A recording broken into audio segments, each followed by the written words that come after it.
이제 말씀 보겠습니다. 이 시간 하나님 우리에게 주시는 말씀은 시편 23편 1절로 6절까지의 말씀입니다. 여호와는 나의 목자시니 내게 부족함이 없으리로다. 그가 나를 큰 물가에 누이시며 쉴 만한 물가로 인도하시는도다. 내 영혼을 소생시키시고 자기 이름을 위하여 의의 길로 인도하시는도다. 내가 사망의 음침한 골짜기로 다닐지라도 해를 두려워하지 않을 것은 주께서 나와 함께하시리라. 주의 지팡이와 막대기가 나를 안위하시나이다. 주께서 내 원수의 목전에서 내게 상을 차려주시고 기름을 내 머리에 부으셨으니 내 잔이 넘치나이다. 내 평생의 선하심과 인자하심이 반드시 나를 따르리니 내가 여호와의 수에 영원히 살리리로다. 아멘. 이는 살아계신 우리 하나님의 말씀입니다. 이 시간 하나님의 이름들 12번째 여호와 로이라는 제목으로 말씀 전하겠습니다. 살면서 사람들은 참 많은 것을 따라갑니다. 아침에 일어나서 날씨를 보고 그 하루를 따라가기도 하죠. 어제부터 전국에 이제 많은 비와 강풍이 예보되었는데 도대체가 비가 오지를 않아요. 반대로 날씨가 맑다 해서 상큼하게 하고 나갔는데 오히려 또 비를 맞기도 합니다. 아무리 최고의 슈퍼컴퓨터로 분석을 해서 예측을 한다 해도 이 자연의 변화를 전부 다 알 수는 없죠. 사람들은 날씨뿐만 아니라 또 부동산을 따라갑니다. 내 집 마련을 위해 무리하게 대출을 받아가며 성공한 삶의 조건들을, 성공한 삶의 위치를 잡아가며 준비하죠. 주식 전망도 따라갑니다. 지금 삼전과 하이닉스 주식이 엄청나죠. 얼마나 영향력이 크고 얼마나 많이 성장했는지 전 세계에서 미국 다음으로 시가총액 1조 달러 이상의 회사를 한 개 이상 보유한 국가가 대한민국이 되었습니다. 엄청난 거죠. 과연 이렇게 될 것을 누가 알았을까요? 알았다면 전 국민이 이 두 가지 주식을 다 보유했겠죠. 어떤 사람들은 유튜브의 말을 따라갑니다. 누가 좋다 하면 좋다고 하고 누가 나쁘다고 하면 불안해하고 이게 맞다 하면 모든 사람들한테 가서 그 사람이 맞다라고 하면서 그 유튜브의 특정적인 이야기, 특정적인 사상을 따라가기도 합니다. 다양한 정보에 혹해서 이것저것 듣고 우리 마음과 생각과 취향이 따라가게 되어 있죠. 그런데 사람은 심리적으로 편안해져야 할 때도 긴장을 하게 됩니다. 겉으로 보이는 그 안정감만으로는 평안을 얻을 수가 없어요. 사람은 무언가를 따라가며 향하며 의지하며 사는 존재이기 때문입니다. 많은 사람들이 그래서 돈을 목자로 삼죠. 나의 삶을 책임져 줄 수 있는 것, 나에게 안정감과 풍요로움을 줄 수 있는 것, 많은 문제들을 전부는 아니지만 쉽게 해결해 줄 수 있는 그것이요. 그러나 그것들이 우리를 끝까지 책임질 수 없다는 것, 오히려 우리의 인생에 안정을 더 강한 불안감이 되게도 합니다. 어떤 여배우의 다양한 소식이 있었습니다. 주식도 엄청나게 성공했고 집 하나를 급매했는데 가격이 21배나 뛰었다고 해요. 금 투자도 아주 성공했습니다. 편안한 노후를 보장받을 수 있는 장치처럼 여겨졌죠. 그런데 그 사람에게는 두려운 소식이 있습니다. 건강검진을 받았는데 치매 초기 진단을 받게 되었어요. 게다가 자녀들이 자꾸 인감 도장을 요구한다고 합니다.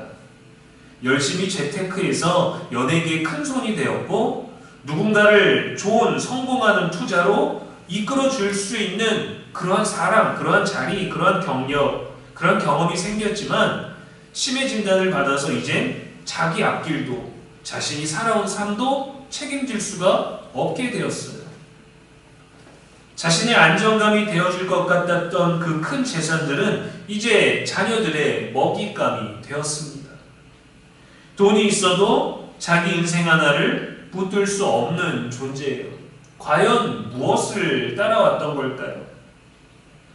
엄청난 자산을 가진 사람들도 우울증으로 무너지고 허무함에 빠지고, 유명 연예인들도 공황장애를 겪고, 성공한 사람들도 극단적인 선택 앞에 흔들립니다. 자신의 모든 걸 바쳐서 열심히 그 자리에 이르게 되었는데 오히려 그 자리에서 무너져 버린 사람들이 또 있죠. 왜 그럴까요? 인간은 원래 자신을 이끌어주는 목자 같은 존재 없이는 살 수 없기 때문입니다. 그래서 오늘 말씀에서 다윗은 이렇게 고백합니다. 여호와는 나의 목자시니 내게 부족함이 없으리로다. 이것이 바로 여호와 로이, 나의 목자 되시는 하나님입니다. 여호와 로이란 무엇인가? 스스로 계신 하나님이 스스로 존재하지 못하는 의지적 그 존재의 목자가 되어준다라는 뜻이에요. 서로 돕는 게 아닙니다. 전부를 도울 수 있는 존재가 내게 붙은 거예요. 우리가 운동을 못하는데 운동을 잘하는 전문가만 와도 대단한데, 아니면 운동은 못하더라도 나의 운동의 앞길을 열어줄 수 있는 권력을 가진 사람만 있어도 대단한데, 그렇다고 우리 실력이 잘하는 건 아니죠. 뛰어난 전문가가 붙었다고 그 전문가보다 우리가 꼭 잘하라는 법도 없는 것이죠. 그런데 우리는 인생을 한 번밖에 살아보지 못하는데 영원을 사는 존재가 우리의 목자가 되겠다라고 우리들 곁에 오신 겁니다. 목자는 고대 중동에서 보호자, 인도자, 공급자, 치료자, 싸우는 자, 책임지는 자였어요. 엄청난 멀티플레이어였습니다. 다 할 줄 알아야 돼요. 목자가 돌보는 양은 스스로 살아갈 수 없는 동물입니다. 뭔가를 제공해도 지켜봐 줘야 돼요. 확인해 줘야 돼요. 길도 잘 잃어버립니다. 방향 감각도 약합니다. 시력도 나빠요. 혼자 있으면 맹수에게 쉽게 죽고 겁도 많습니다. 그래서 양에게 중요한 것은 뛰어난 능력을 가진 양이 되는 것이 아니라 목자를 잘 따라가느냐 하는 거예요. 세상은 강한 양이 되라고 합니다. 남과 다른 특별한 양이 되라고 해요. 남에게 없는, 다른 양에게 없는 그 무엇을 가진 양이 되라고 합니다. 더 똑똑하고 더 독하고 더 열심히 있고 더 능력 있고 더 많이 준비하고 끝까지 살아남는 양이 되라고 합니다. 그런 양들만 인정받고 인정해 주려고 하죠. 그러나 성경은 다르게 말합니다. 중요한 것은 강한 양이 되는 것이 아니라 참된 목자를 따라가는 거예요. 그분을 구분하는 겁니다. 왜냐하면 양의 속성은 바뀌지 않거든요. 양들 중에서 뛰어나도 양은 양이에요. 양은 여전히 목자가 필요합니다. 다윗은 이것을 너무 잘 알았습니다. 왜냐하면 그도 목동이었기 때문이죠. 그는 광야에서 양을 지켜봤습니다. 양은 푸른 초장에 있어도 혼자 못 갑니다. 물이 있어도 스스로 못 찾습니다. 위험이 오면 도망도 제대로 못 갑니다. 넘어져도 잘 일어나지 못합니다. 충분히 뛰어넘을 수 있는 장애물인데도 시도조차 하지 못합니다. 그런 양 같은 존재가 바로 다윗 자신이라는 것을 알았어요. 그래서 여호와는 나의 목자시니라고 고백을 하는 거죠. 나는 혼자 살 수 없습니다. 나는 누군가의 인도를 받아야 하는 존재입니다. 하나님이 아니면 나를 길을 잃습니다. 라는 신앙 고백이에요.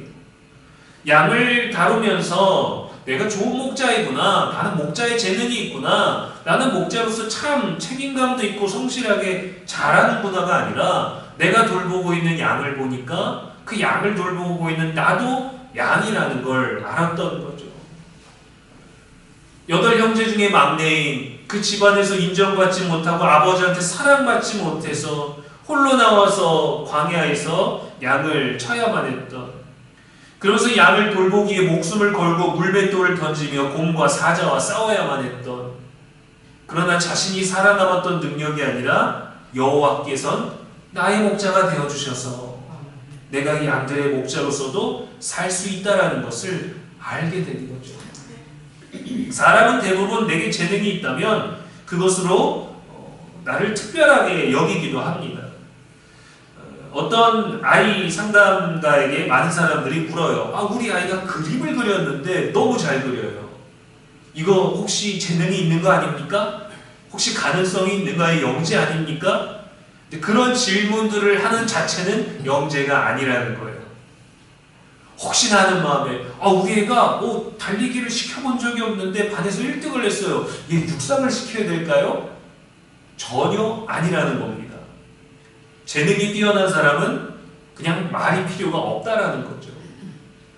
근데 다윗에게 그런 재능이 있었는지, 세상 사람들에게 그런 재능이 있었는지, 그러면서도 사람은 늘 다른 목자를 찾습니다. 이스라엘도 그랬습니다. 하나님이 왕이신데 눈에 보이는 왕을 달라고 했어요. 하나님이 늘 공급하시고 보호하셨는데 자신들을 지켜줄 왕을 달라고 했습니다. 그들이 요구하는 왕이 세워지면 아들들이 군대와 노동에 동원되고 딸들도 일하러 끌려가고 토지와 소출의 일부를 걷어가고 종과 가축까지 취할 수 있다고 경고했는데도 왕을 달라고 했어요. 왜 그랬을까요? 보이는 것이 더 안전해 보였기 때문입니다. 하나님이 이스라엘을 돌보시는 방법이 달라진 게 아니에요. 이제 약속의 땅에 왔으니 조금 다른 방법으로 살아보자 하셨던 게 아닙니다. 그러나 이스라엘은 약속의 땅에 왔지만 하나님의 인도하심으로 그 땅을 점령하고 정복하고 분배까지 했지만 여전히 길 잃은 양과 같았기 때문이에요. 그래서 새로운 목자를 원합니다. 왜? 이제 새로운 땅에 왔으니까. 하나님은 광야에서 인도하셨고 홍해도 가르셨고 만나도 주시고 고기 달라고 불평하니까 메추라기도 주시긴 했지만 여기는 우리가 노예로 살던 것과 전혀 다른 새로운 땅이지 않습니까? 이게 새로운 게 필요합니다. 우리를 이끌어줄 새로운 게 필요해요. 자신들을 이끌어줄, 자신들이 따라갈 수 있는 새로운 무언가를 늘 원합니다. 또 그것이 나만이 아니라 많은 사람들 모두가 인정하는 것이어야 안정감이 더 커지는 것이죠. 그래서 사람들은, 이 시대 많은 사람들은 하나님을 향하고 어떤 신앙의 그런 것들을 향하기보다 숫자로 확인 가능한 통장 잔고를 더 의지합니다. 내가 메마르게 되고 피가 막 마르는 것 같아도 어딘가에 담겨져 있는 그 숫자가 빨간색 따라서 파란색 따라서 오르락 내리락 하는 것, 그것이 마치 나의 삶인 것처럼 그것을 따라갑니다.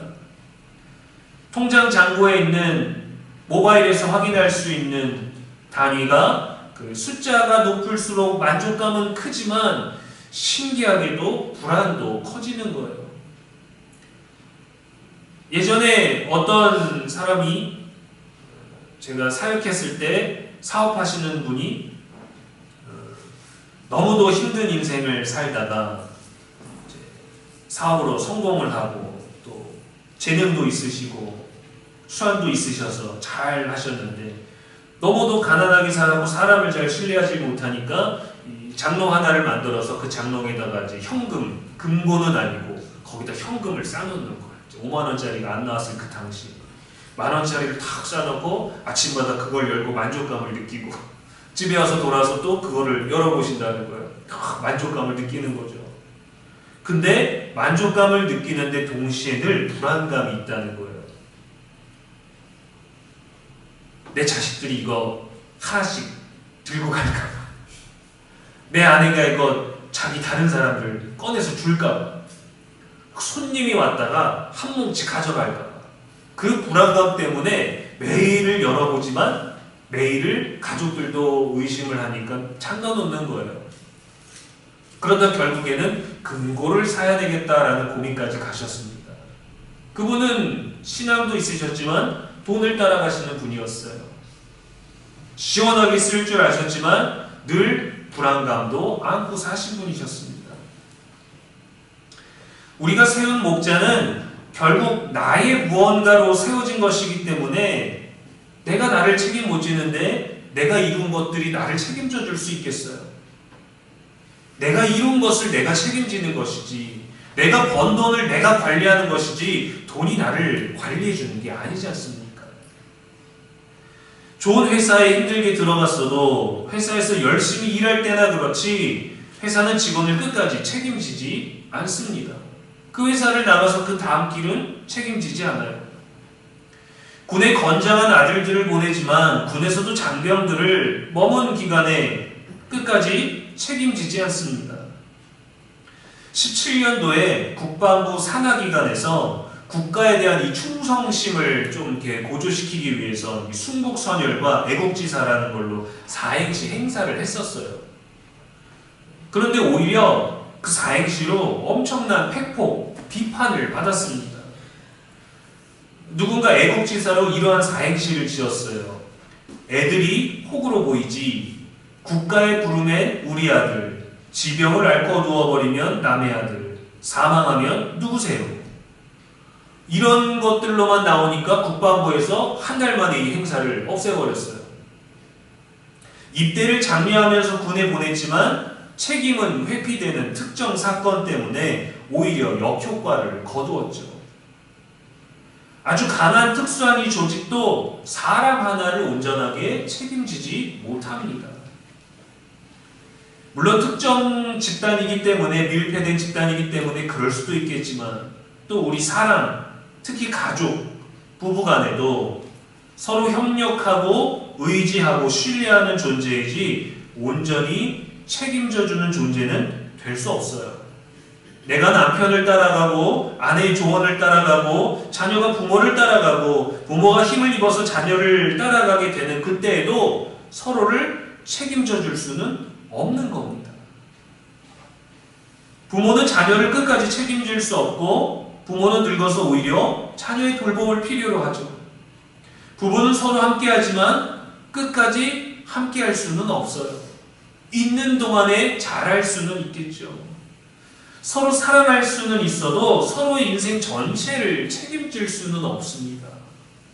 그래서 우리가 신앙 고백을 할 때 나만의 삶이 아니라 내 부부의 삶에도, 내 가정에도, 내 자녀에게도, 내 부모에게도 여호와가 우리의 목자가 되어야 평안한 거예요. 가장이니까 책임져라. 책임 이미 지고 있는 겁니다. 삶 자체가. 그러나 그 가장에게도 책임져 줄 수 있는 존재가 필요한 거예요. 부모에게도, 자녀에게도, 부부에게도. 여호와 로이가 바로 우리를 끝까지 인도하시고 참된 목자가 되시는 하나님의 이름입니다. 시편 23편을 보면 목자의 역할이 나와요. 목자는 양을 푸른 초장으로 인도합니다. 그가 나를 푸른 초장에 누이시며. 양은 겁이 많아서 안전하지 않으면 눕지를 못해요. 즉 눕게 하신다는 것은 완전한 안전과 완전한 평안이 제공되고 있다는 것입니다. 여호와 로이는 단순히 먹이가 있는 곳으로, 먹을 것이 있는 곳으로만 인도하는 게 아니라 쉴 수 있게 해주시는 분이에요. 그래서 목자는 쉴 만한 물가로 인도합니다. 양은 급한 물살을 무서워해요. 잔잔한 물가가 필요합니다. 하나님은 영혼을 억지로 몰아붙이지 않으십니다. 우리를 쉬게 하시고 회복시키시고 살아나게 하십니다. 그래서 쉼은 쉴 수 있는 환경도 필요한 거예요. 옆에서 다들 분주하게 움직이면서도 잠깐 쉬라고 하면 그게 쉬기는 게 되겠어요? 쉴 수 있는 환경이 되어야 쉬는 것이죠. 그래서 쉼터라는 곳이 따로 있지 않습니까? 예수님도 말씀하셨어요. 수고하고 무거운 짐진 자들아 다 내게로 오라. 내가 너희를 쉬게 하리라. 우리를 쉬게 하시는 분은 하나님이십니다. 목자는 쉼을 주는 존재입니다. 몸의 쉼, 마음의 쉼, 더 깊은 영혼의 쉼까지 주시는 목자. 그 목자는 또 사망의 음침한 골짜기에서도 함께합니다. 다윗은 말합니다. 내가 사망의 음침한 골짜기로 다닐지라도. 신앙이 깊다고 사망의 골짜기가 사라지는 게 아니에요. 갑자기 햇빛이 비치는 평탄한 길이 되는 것도 아닙니다. 신앙을 해도 병도 오고 배신도 오고 눈물도 오고 경제적 어려움도 옵니다. 그러나 다윗이 고백한 목자를 향한 중요한 것은 주께서 나와 함께 하심이라 해요. 너 좀 강해져야 되니까 좀 홀로 가라가 아니라 사망의 음침한 골짜기로 다닐지라도 해를 두려워하지 않을 것은 주께서 나와 함께 하심이라. 목자는 멀리서 지시하지 않습니다. 함께 들어갑니다. 구하러 들어갑니다. 예수님은 우리의 고통을 지켜보는 분이 아니십니다. 우리의 눈물 속으로, 우리의 아픔 속으로, 우리의 외로움 속으로, 우리의 허탈함 속으로 직접 들어오신 목자이십니다. 다윗은 사울 왕에게 쫓길 때 광야를 떠돌았죠. 언제 잡혀 죽을지 모르는 인생이지만 고백한 거예요. 내게 부족함이 없으리로다. 이건 지금 죽어도 여한이 없다 그런 말이 아닙니다. 어떤 위협이 있더라도 그 위협 가운데 주님이 내게 함께 하시면 나는 부족함이 없습니다.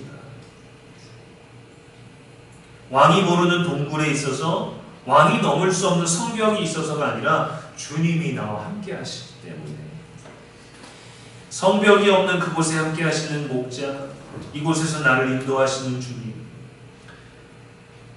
상황 때문이 아니라 목자 때문에 다윗이 고백할 수 있었던 거죠. 엘리야는 로뎀나무 아래에서 죽고 싶어 했습니다. 그때 하나님은 먹이시고 재우시고 회복시키셨어요. 목자는 양의 상태를 알고 돌보십니다. 우리에게도 목자 되시는 주님께서 여러분의 상태를 아세요. 여러분의 마음을 아시고 여러분의 고통과 괴로움과 고민과 모든 것들을 아시고 돌보십니다. 베드로는 예수님을 3번 부인했죠. 나는 자격이 없습니다. 나를 떠나소서. 그러나 부활하신 예수님은 정죄하기보다 회복으로 그리고 다시 사명으로 베드로를 이끄셨습니다. 너도 양이었지. 이제 내 양을 먹이라 하셨어요. 예수님은 스스로를 선한 목자라 하셨고 선한 목자는 양들을 위하여 목숨을 버린다고 하셨습니다. 실제로 우리를 위해 죽으셨죠. 양이 목자가 없으면 안 되는데 죽어버렸어요. 그럼 모든 게 부족해지겠죠. 그러나 예수님은 우리에게 성령을 보내주셔서 더 부족함이 없게 하셨습니다. 저쪽에 유대 땅에 가면 예수님이 계실 때 그와 함께하는 사람들은 너무 좋겠다가 아니에요. 내가 유대 땅 평생에 한 번도 밟지 않아도 주님이 나와 함께 하시는 그 성령이 우리 안에 계시는 겁니다. 그래서 우리는 어제도 오늘도 내일도 부족함이 없어야 합니다. 십자가는 목자가 양을 버린 사건이 아닙니다. 포기한 사건이 아닙니다. 양을 위해 목자가 죽으신 사건이에요. 이것이 복음이죠. 양에게 중요한 것은 똑똑함이 아닙니다. 목자의 음성을 아는 겁니다. 내가 따라가야 할 것이 무엇인가? 내가 어떤 음성을 들어야 될 것인가? 그것을 신뢰하는 거죠. 그래서 우리는 매일 말씀을 들어야 하고 매일 기도해야 하고 매일 성령의 인도하심을 구해야 합니다. 또한 우리가 자꾸 목자 역할을 하려고 하면 안 돼요. 그러면 지칩니다.